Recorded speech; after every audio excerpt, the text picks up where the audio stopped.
La demande pour les produits chinois a été forte le mois dernier, selon les données officielles de l'Administration générale des douanes. La valeur totale des exportations chinoises le mois précédent ont atteint 1430 milliards de yuans, soit une hausse de 10,3% en glissement annuel. Ce nombre s'est établi bien au-delà des prévisions de croissance de 2% et était bien meilleur qu'en octobre aussi. Entre-temps, les importations ont augmenté de 15,6% d'une année à l'autre le mois dernier. C'était également bien meilleur que les prévisions de croissance de 12,5% qui ont gonflé la valeur de l'importation à 1170 milliards de dollars. L'Eurozone, les États-Unis et l'ASEAN ont été les trois principaux partenaires commerciaux de la Chine les 11 premiers mois de cette année. Les exportations vers ces pays et régions ont toutes enregistré une croissance à 2 chiffres cette année.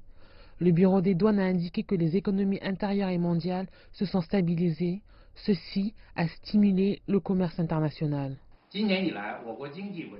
L'économie chinoise a connu une croissance stable cette année, en plus d'une reprise économique mondiale. Tout cela est bon pour le commerce international.